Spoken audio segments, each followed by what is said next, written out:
Si existe otra vida, desearía nacer mexicano.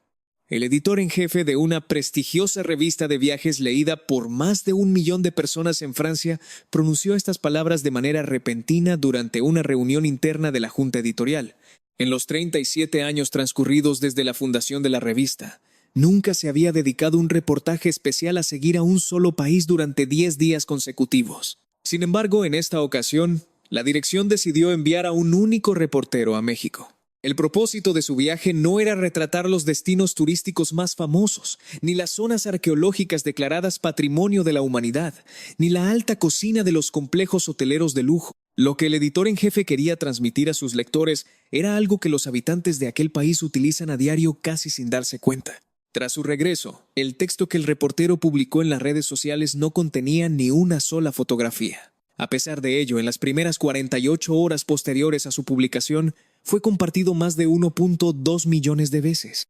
En su relato, el periodista describe un escalón que se desliza suavemente antes de que uno pueda subir al transporte. Un paño templado con aroma a hierbas que le entregaron en una pequeña tienda a altas horas de la noche. Un tren suburbano que llega exactamente a la hora señalada. Y un trabajador del transporte público que detiene su labor para guiar a un extranjero desorientado. Al principio, el reportero consideraba a México simplemente como un lugar pintoresco y cálido. Sin embargo, al concluir sus 10 días de investigación, logró percibir un pensamiento subyacente y singular que unificaba todas esas vivencias. Por otro lado, un colega de la redacción, que solía calificar la calidez del servicio mexicano como un esfuerzo inútil y paternalista, se quedó sin palabras ante los hechos presentados. ¿Por qué la vida cotidiana, tan normal para los locales, resultaba casi milagrosa para quienes venían de fuera? Y al final del viaje, ¿cuál fue ese mensaje de tan solo 6 letras que el reportero envió a su escéptico compañero? Acompañemos el desarrollo de esta crónica paso a paso. El reportero enviado a esta misión fue Pierre Dubois, un escritor de viajes de 30 y tantos años. Aunque había recorrido 32 pascalices a lo largo de su carrera, nunca había sentido un interés particular por visitar México. Antes de partir, cuando le preguntaban sobre el destino, solía dar la misma respuesta de siempre. Es un lugar colorido, de gente amable y buena comida. Eso ya lo sé de sobra, por lo que no veo la necesidad de ir expresamente a comprobarlo. Esa era la conclusión de Pierre. De hecho, confesó que de no haber sido una orden directa de su editor en jefe, habría rechazado la asignación. Viajó ligero, con una sola maleta pequeña. No estudió el idioma local de antemano, ni llevaba guías turísticas en el bolsillo. Su único equipaje de preparación era una hoja de papel donde había anotado el nombre de 3 platillos tradicionales que deseaba probar.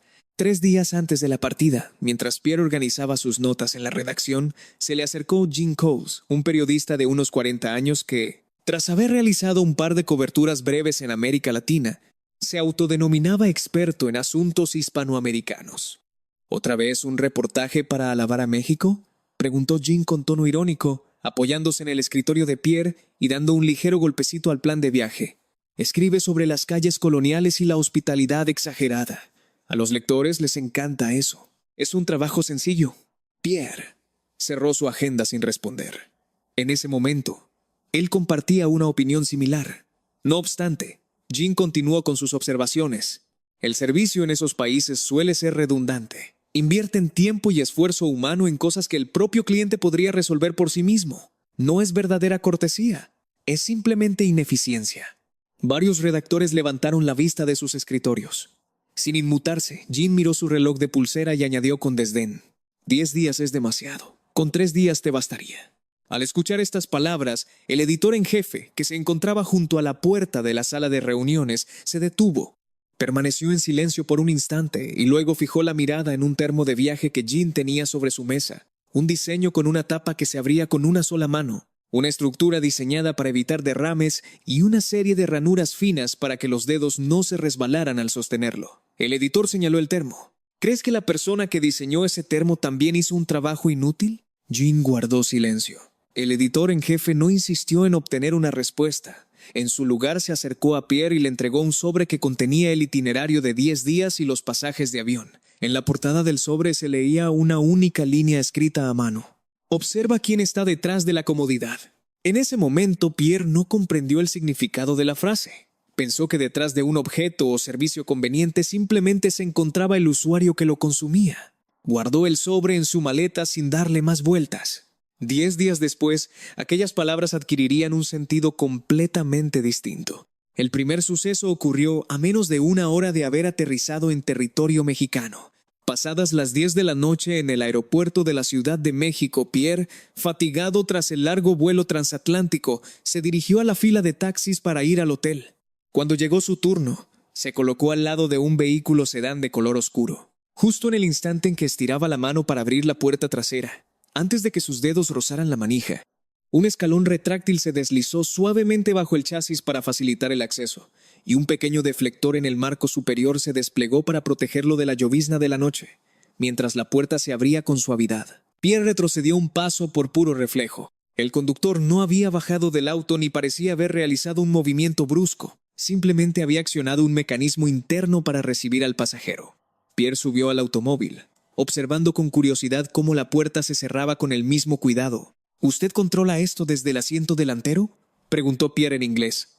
El conductor asintió a través del espejo retrovisor y le explicó brevemente que era un sistema diseñado para la comodidad y seguridad de los pasajeros, especialmente útil cuando se viaja con equipaje. Pierre sacó su teléfono y anotó su primera impresión: un acceso que se anticipa al contacto físico. En ese momento, lo consideró simplemente un detalle ingenioso. Al revisar la grabación de esta escena en el estudio de edición en París, Jean soltó una pequeña risa burlona. Uno mismo puede abrir la puerta perfectamente. Instalar un mecanismo así en un taxi es el ejemplo típico de un servicio innecesario.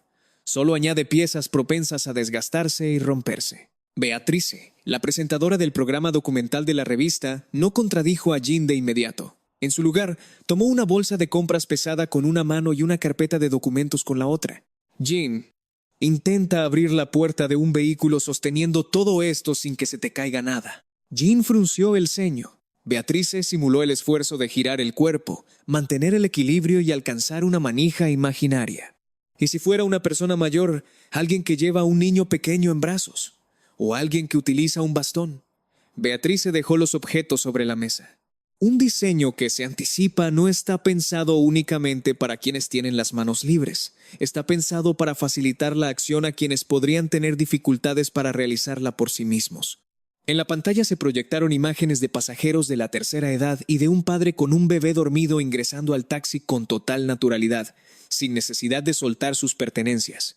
La verdadera comodidad no consiste solo en hacer por el otro lo que éste ya puede hacer, sino en imaginar de antemano las limitaciones que alguien podría enfrentar, concluyó Beatrice.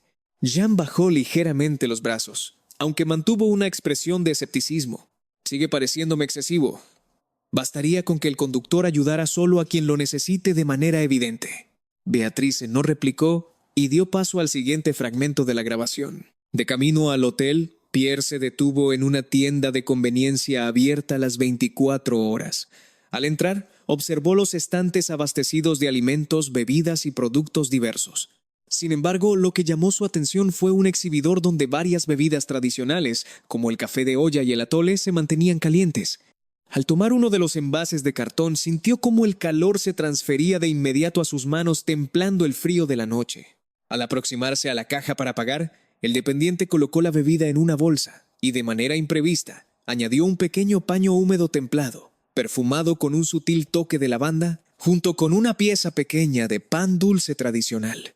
Pierre detuvo el ademán de sacar su billetera. «Yo no ordené esto», indicó, pensando que se trataba de un error. El empleado sonrió levemente y negó con la cabeza, dándole a entender que era un detalle de la casa para los viajeros nocturnos. Pierre tomó la bolsa, salió de la tienda y se sentó en una banca cercana. Al abrir el empaque del paño, un hilo de vapor se disipó en el aire fresco. Se limpió las manos y sintió cómo la calidez regresaba a sus dedos entumecidos por el viaje.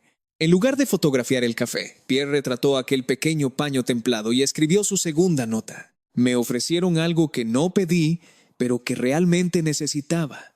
En el estudio, Jean volvió a intervenir. «No entiendo el beneficio de regalar cosas. Al final, el costo de esos detalles se traslada indirectamente al precio de los productos de la tienda. Nadie regala nada gratis». Beatrice mostró entonces una serie de imágenes en pantalla. Un dependiente que ayudaba a acomodar las compras de un cliente bajo la lluvia, otro que separaba cuidadosamente los productos fríos de los calientes en bolsas distintas, y un tercero que aseguraba las asas de un empaque para que un niño pudiera cargarlo con facilidad. Es cierto que todo tiene un costo, admitió Beatrice con serenidad, pero en un mercado competitivo, el hecho de anticiparse a las pequeñas incomodidades del cliente es lo que genera confianza y hace que las personas decidan volver a un lugar. Jean se dispuso a debatir el punto, pero Beatrice le preguntó directamente: «Jean, ¿crees que Pierre solo compró un café esa noche?». En la pantalla se observaba a Pierre reconfortado, sosteniendo el pan dulce y el paño templado con una expresión de alivio genuino. Jean guardó silencio. Pierre llegó a su hotel a las 10:36 de la noche. Tras recibir la llave de su habitación, dejó la maleta a un lado y se dirigió al cuarto de baño. Al aproximarse al lavamanos de piedra tallada, se encendió de manera automática una luz de cortesía indirecta y cálida que evitaba deslumbrar los ojos cansados, mientras que un difusor integrado liberaba un aroma suave de copal y el piso cerámico, templado mediante un sistema de calefacción radiante de baja intensidad, evitaba la sensación de frío en los pies descalzos. Pierre retrocedió un paso y la luz disminuyó de intensidad. Al acercarse de nuevo, el sistema se reactivó con suavidad. Repitió el movimiento un par de veces y una leve sonrisa apareció en su rostro. Se sentó en el borde de la cama y redactó su tercera anotación. Se ha pensado incluso en los momentos en que nadie está observando. El acceso del taxi, la bebida caliente en la noche, el paño aromático y los detalles de la habitación no eran elementos que habitualmente aparecieran en las portadas de las revistas de turismo de lujo. Sin embargo, en apenas unas horas, Pierre se encontró con una constante: la capacidad de anticipar qué podría necesitar el visitante en el siguiente paso. En el estudio, Jean hizo un último esfuerzo de resistencia. No es necesario automatizar la iluminación o la temperatura de un baño. Solo incrementa los costos de mantenimiento. Beatrice asintió con calma. Dejemos esa evaluación para el final del viaje, Jean. El mayor asombro de Pierre no provino de la tecnología, sino del factor humano. Al día siguiente, Pierre acudió a una pequeña fonda local para probar el mole poblano, un platillo cuya elaboración requiere días de preparación y una mezcla precisa de decenas de ingredientes. Al ver el plato servido en la mesa, con el brillo terso de la salsa y el ajonjolí esparcido de manera uniforme, comprendió que detrás de esa presentación había un oficio sumamente respetado. Al probar el primer bocado, Pierre saboreó la complejidad de los sabores y murmuró para sí: «Esto no es simplemente comida sabrosa». Aunque sabía que la gastronomía mexicana gozaba de gran reputación internacional, la experiencia de consumirla directamente en un entorno cotidiano superaba cualquier expectativa teórica. En el estudio, Jean comentó con tono plano: «Es comida bien preparada. No creo que se deba asociar la calidad de un platillo con el carácter de toda una nación». Beatrice avanzó la grabación al final de esa misma tarde. Pierre se encontraba en un restaurante familiar de una zona residencial.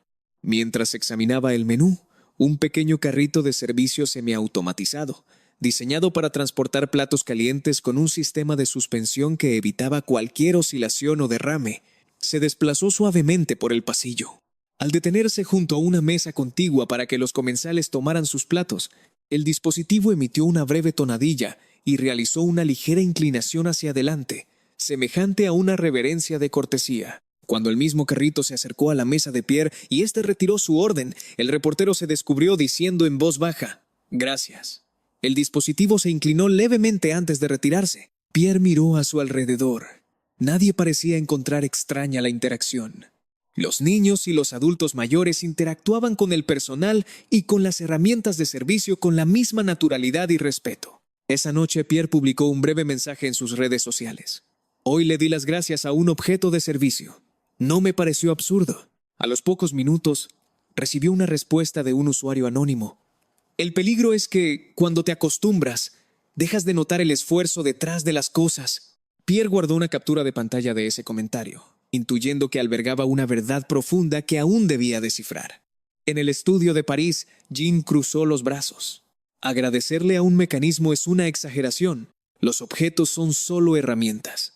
Beatrice proyectó entonces el diseño técnico de la suspensión y el software de navegación del carrito de servicio. La velocidad de aproximación, la distancia de frenado y el ángulo de inclinación fueron calibrados minuciosamente para evitar que los comensales se sintieran invadidos o incómodos. No es que las personas humanicen el objeto de forma ingenua, es que un diseñador dedicó tiempo a prever cómo hacer que la interacción fuera lo más armoniosa posible para reducir la fricción en el espacio compartido. En el cuarto día de su estancia, Pierre experimentó el sistema de transporte interurbano para trasladarse de una ciudad a otra. Al abordar un moderno tren de pasajeros de media velocidad, observó que el convoy se detuvo con precisión matemática frente a las marcas indicadoras del andén. El reloj de la estación, la pantalla de salidas y su boleto coincidían exactamente en el mismo minuto. Durante el trayecto a través de una zona montañosa, Pierre colocó una botella de agua sobre la mesa plegable de su asiento. A pesar de la velocidad, la superficie del líquido permaneció prácticamente inmóvil, sin registrar vibraciones bruscas. Pierre grabó un breve video de la botella con el paisaje de valles y colinas transcurriendo velozmente al fondo. En el estudio de París, Jean intervino de nuevo. Que un transporte moderno sea estable y puntual es lo mínimo que se espera hoy en día en cualquier parte del mundo. Beatrice mostró un cuadro comparativo sobre los márgenes de tolerancia de retraso en los servicios ferroviarios de distintos países de Europa y América. La diferencia radica en el estándar que se considera aceptable. En algunos sistemas de transporte, un retraso de 10 o 15 minutos se clasifica como dentro del horario. Aquí, la puntualidad se gestiona con un margen de tolerancia mínimo, lo que requiere una coordinación rigurosa de todo el personal operativo. Al día siguiente, las cámaras mostraron a Pierre abordando un transporte local de cercanías, un servicio utilizado diariamente por miles de trabajadores de la periferia urbana. El costo del pasaje era de apenas unos pocos pesos. Pierre observó que, a pesar de ser un servicio de alta frecuencia y de bajo costo, las unidades llegaban con una regularidad constante que coincidía con las estimaciones de la aplicación de movilidad. Esa noche, Pierre anotó en su bitácora de viaje: me causó mayor impresión la consistencia del transporte público diario que la suavidad del tren de larga distancia. Jean contempló la pantalla en silencio. Beatrice le preguntó de manera pausada: Jean, ¿qué crees que requiere un mayor esfuerzo colectivo? ¿Mantener un servicio exclusivo de manera óptima o asegurar la regularidad de un servicio masivo y de bajo costo que todos usan a diario? Jean no respondió. El funcionamiento constante de estos servicios cotidianos requiere que cada eslabón de la cadena de trabajo, desde los operadores y el personal de mantenimiento hasta los diseñadores de rutas, asuma su responsabilidad pensando en el tiempo y el trayecto del usuario final. El suceso que más conmovió a Pierre ocurrió durante el sexto día de su viaje. Al intentar realizar una transferencia en una gran terminal de autobuses suburbanos, Pierre se confundió con las señales de los andenes debido a la barrera del idioma, ya que la señal de GPS de su teléfono presentaba interferencias. Se encontraba de pie en medio del andén, visiblemente desorientado ante el flujo constante de pasajeros. Un supervisor de andén, un hombre de mediana edad que vestía un chaleco de servicio, notó su indecisión. Al ver que Pierre no comprendía las indicaciones verbales, el trabajador utilizó una aplicación de traducción en su propio dispositivo para entender el destino de Pierre. Luego, en lugar de limitarse a señalar la dirección con el dedo, le indicó con un gesto amable que lo acompañara. El supervisor caminó junto a Pierre a través de los pasillos subterráneos, subió las escaleras y lo acompañó hasta la puerta exacta de salida del autobús correspondiente. El trayecto tomó unos 4 minutos. El trabajador esperó junto a Pierre hasta que la unidad llegó. Le entregó una pequeña tarjeta donde había anotado a mano las 2 paradas clave del trayecto y se despidió con un breve saludo antes de regresar a sus labores cotidianas. Gracias a esa ayuda, Pierre llegó a su cita de trabajo con 2 minutos de anticipación. En el estudio, la grabación se detuvo en el momento en que el supervisor regresaba a su puesto de control. ¿Consideras que esa acción también entra en la categoría de un servicio excesivo, Jean?, preguntó Beatriz. Jean se acomodó en su silla y respondió con un tono de voz notablemente más moderado. Orientar a los pasajeros forma parte de las funciones de un empleado de la terminal. Es verdad, coincidió Beatrice. Sin embargo, caminar junto al usuario, verificar la llegada de la unidad de transporte y escribir las instrucciones en un papel para asegurar que no se pierda en el trayecto no son obligaciones estrictas que figuren de forma explícita en un manual operativo estándar. El supervisor percibió la vulnerabilidad del viajero y decidió acompañarlo hasta asegurarse de que estuviera a salvo. La tecnología facilita los procesos, pero es la empatía humana la que les otorga un sentido real. Esa noche, Pierre compartió su reflexión en las redes sociales. Pensaba que este era un país con buena infraestructura de atención, pero descubrí que las personas operan con el mismo nivel de esmero y compromiso que las herramientas que diseñan. La publicación generó de inmediato una ola de comentarios de otros viajeros que compartieron experiencias similares sobre la hospitalidad desinteresada que habían recibido en el país. En medio de los comentarios volvió a aparecer el mensaje del usuario anónimo. El peligro es que, cuando te acostumbras, dejas de notar el esfuerzo detrás de las cosas. Esta vez, Pierre comenzó a comprender el fondo de la advertencia. Cuando la atención constante se convierte en la norma de todos los días, los usuarios tienden a dar por sentado el esfuerzo humano que la hace posible. Al día siguiente, el equipo de producción de la revista localizó al supervisor de la terminal para solicitarle una breve entrevista de agradecimiento en video. Sin embargo, el trabajador declinó amablemente la invitación con un mensaje sencillo. No he realizado nada extraordinario. Es simplemente lo que corresponde hacer por cualquier persona que nos visita. Cuando Pierre conoció la respuesta, permaneció un momento en silencio. Lo que para él había sido un gesto significativo que definió su experiencia de viaje, para el supervisor era simplemente la conducta natural y habitual de su jornada de trabajo.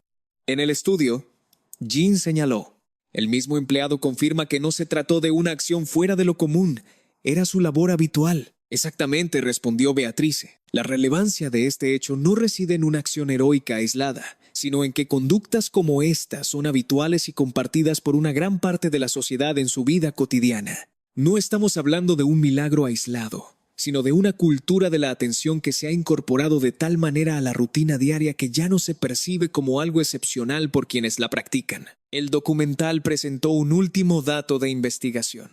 Beatrice reveló que el mecanismo de acceso del taxi que Pierre observó el primer día no procedía de una gran corporación internacional, sino de un pequeño taller de ingeniería familiar ubicado en una zona industrial del estado de Querétaro, que contaba con menos de 40 empleados.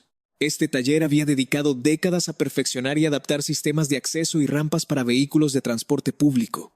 Al inicio del proyecto, muchos los criticaron argumentando que se trataba de aditamentos innecesarios y costosos que solo complicarían el mantenimiento de los automóviles. A pesar de los cuestionamientos, la pequeña empresa persistió en rediseñar y mejorar sus sistemas para hacerlos más ligeros y duraderos, pensando siempre en facilitar el ingreso de personas mayores o con movilidad reducida. Pierre observó la grabación del taller familiar y recordó las palabras de su editor en jefe: observa quién está detrás de la comodidad.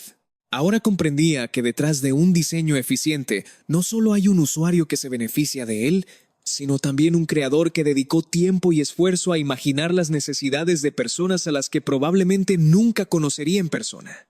En su última noche, mientras esperaba en la sala de abordaje del aeropuerto para emprender el viaje de regreso a París, Pierre revisó sus notas. Al unir los diferentes episodios de su viaje, el mecanismo de acceso, el paño templado, la regularidad del transporte público, el acompañamiento del supervisor y el empeño del pequeño taller familiar, comprendió que todos esos gestos compartían un mismo origen: la voluntad de anticiparse a las necesidades ajenas mediante el ejercicio diario de la empatía. Tomó su teléfono y redactó el mensaje final dirigido a Jean. La palabra elegida constaba de 6 letras en español: Sienge. Pierre envió el mensaje y guardó el dispositivo. En la pista de aterrizaje, bajo la luz de los reflectores, se observaba a un operario de rampa que, tras asegurar la última pieza de equipaje en la bodega del avión, realizó una breve inclinación de respeto hacia la aeronave antes de retirarse. Era un gesto sutil, probablemente invisible para la mayoría de los pasajeros a bordo, pero que reflejaba la seriedad y el esmero depositados en la tarea concluida. Pierre redactó su última publicación antes del despegue. En México no presencié un milagro extraordinario. Lo que encontré fue una sociedad donde el acto de ponerse en el lugar del otro se practica con tanta naturalidad y frecuencia que ha dejado de llamarse milagro para convertirse en la vida cotidiana de todos los días. La publicación, exenta de imágenes, se difundió rápidamente por todo el mundo, generando reflexiones de lectores de diversas latitudes sobre el valor del respeto, el diseño empático de las cosas y la importancia de valorar el trabajo de quienes facilitan nuestra rutina diaria. En la redacción de la revista en París, el editor en jefe imprimió la publicación de Pierre y la colocó en la pared de la sala de juntas. Luego, dirigiéndose a su equipo, explicó el sentido de su declaración inicial. Mi deseo de nacer allí en una próxima vida no se debe a la búsqueda de una comodidad tecnológica o material, sino al anhelo de asimilar esa profunda capacidad de percibir y atender las necesidades de los demás con tanta naturalidad y respeto. Jean miró el termo de viaje que tenía sobre su mesa. Pasó la yema de los dedos sobre las finas ranuras antideslizantes que permitían sostenerlo con seguridad, contemplando por primera vez el esmero del diseñador que las había trazado. A veces, para valorar la esencia de los pequeños detalles que facilitan nuestro paso por el mundo, es necesario detener la marcha y observar con atención el trabajo silencioso de quienes nos rodean.